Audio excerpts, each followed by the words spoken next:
Hello. कल कल मैंने आपको बताया था कि बीसीजी मैट्रिक्स होता क्या है। सो कंसल्टिंग वर्ल्ड में जब बीसीजी मैट्रिक्स ने 1970s में ये बीसीजी मैट्रिक्स इंट्रोड्यूस किया, बहुत सारा मार्केट शेयर ले गए वो लोग, बहुत सारा मार्केट शेयर। तो अब बीसीजी अकेली कंपनी तो है नहीं कंसल्टिंग वर्ल्ड में, उसके कॉम्पिटिटर्स होंगे।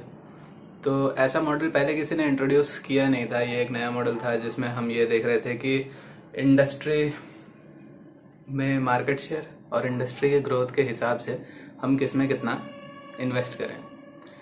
उस टाइम पे और आज भी बीसीजी का एक बहुत ही बड़ा कॉम्पिटिटर है कंसल्टिंग वर्ल्ड में, उसका नाम है मैकेंजी। तो मैकेंजी के पास बहुत सारे क्लाइंट्स जा रहे थे बीसीजी की तरफ से। उस टाइम में 1970s की बात है। तो मैकेंजी को लगा कि अब हमें भी कोई कुछ ऐसा इंट्रोड्यूस करना पड़ेगा जिससे क्लाइंट्स वापस आ सकें, जो ज़्यादा अच्छा हो। बेसिकली मैकेंजी का वही हाल था जो यूएसए का हाल था जब रशिया ने स्पुतनिक लॉन्च कर दिया था। तो उन्होंने एक मैट्रिक्स बनाई, मतलब एक उनका बहुत ही बड़ा क्लाइंट था जनरल इलेक्ट्रिक, जीई जिसको कहते हैं। तो वो आए उनके पास बहुत ही डाइवर्स पोर्टफोलियो था। बड़ी कंपनी है, आज भी बड़ी कंपनी है जीई। तो उनको ये जानना था कि उनको कहाँ कहाँ इन्वेस्ट करना है। तो मैकेंजी ने 1970s में ही एक ऐसी मैट्रिक्स बनाई जिससे उनके क्लाइंट्स को हेल्प मिले, पता चले कि कहाँ इन्वेस्ट करना है, क्या करना है, कैसे होल्ड करना है, उसी लाइंस पे जैसा बीसीजी ने किया था बट स्लाइटली बेटर। तो आइए जानते हैं कि ये जीई मैट्रिक्स थी क्या। तो अब हम पढ़ेंगे जीई मैट्रिक्स के बारे में। जीई मैट्रिक्स 1970 में डेवलप की थी मैकेंजी ने उनके क्लाइंट के लिए जिनका नाम है जीई, जनरल इलेक्ट्रिक। तो इसमें भी ये दो पैरामीटर्स में मेनली नापी जाती है। सबसे पहला होता है इंडस्ट्री अट्रैक्टिवनेस,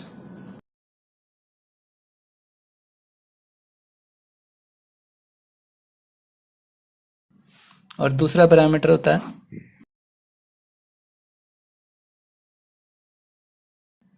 फर्म स्ट्रेंथ। ये हमारा एक्स एक्सिस हो गया, ये हमारा वाई एक्सिस हो गया, इसको हम जीरो मान लेते हैं। तो जो बीसीजी मैट्रिक्स थी वो 2x2 थी, लेकिन ये 3x3 है। इसमें हम एक स्पेस मान लेते हैं, उसको हम 3x3 मैट्रिक्स बना देते हैं। ये बन गई 3x3 मैट्रिक्स। अब ये इंडस्ट्री अट्रैक्टिवनेस होता क्या है और फर्म स्ट्रेंथ होता क्या है।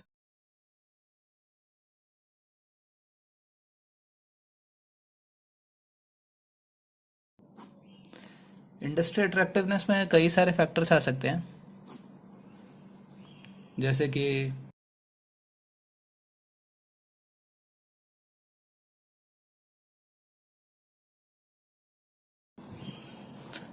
इंडस्ट्री का पोटेंशियल, प्रॉफिटेबिलिटी, और फर्म स्ट्रेंथ में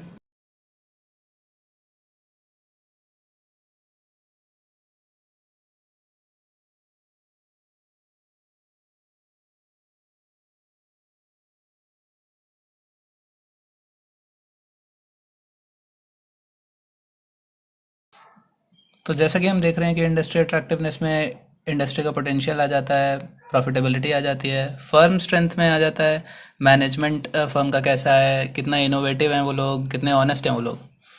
तो अब ये देखिए कि इंडस्ट्री पोटेंशियल से हमारे यहाँ पे क्या वो है, मतलब इंडस्ट्री पोटेंशियल का मतलब ये हुआ कि जैसे हम आज ईवी सेक्टर की बात कर लेते हैं तो उसका पोटेंशियल काफ़ी ज़्यादा है।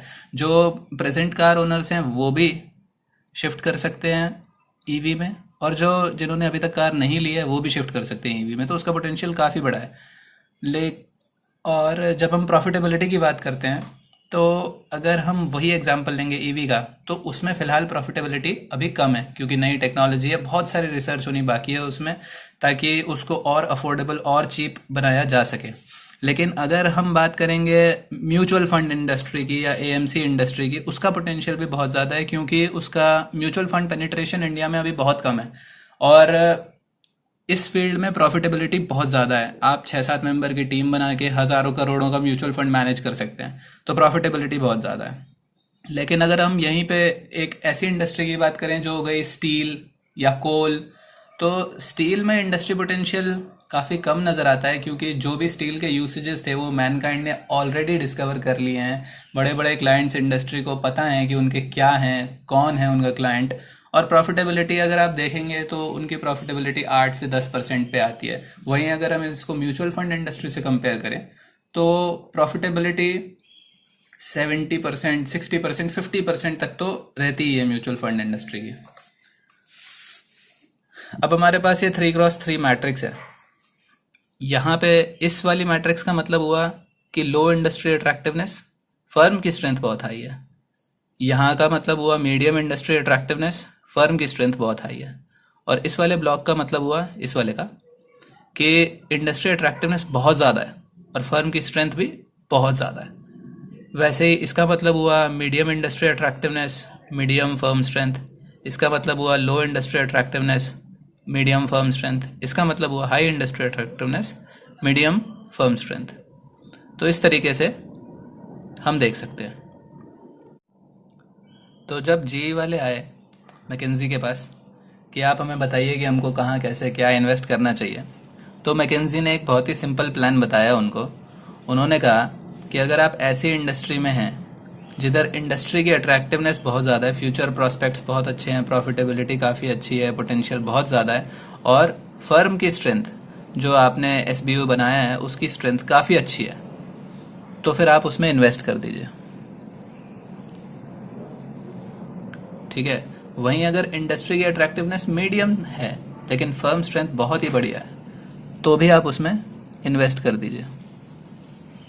लेकिन अगर इंडस्ट्री की अट्रैक्टिवनेस लो है लेकिन आप फर्म पे भरोसा करते हैं, आपको पता है कि उसका मैनेजमेंट अच्छा है, बहुत ही इनोवेटिव फर्म है और बहुत ही ऑनेस्टी के साथ अपना काम करती है, फर्म बहुत बढ़िया है, तो लेकिन इंडस्ट्री अच्छी नहीं है, इंडस्ट्री की अट्रैक्टिवनेस अच्छी नहीं है। जैसे मैंने अभी बताया, स्टील इंडस्ट्री की बात कर रहा था मैं, कोल इंडस्ट्री की बात कर रहा था, इतनी अट्रैक्टिव इंडस्ट्रीज नहीं है।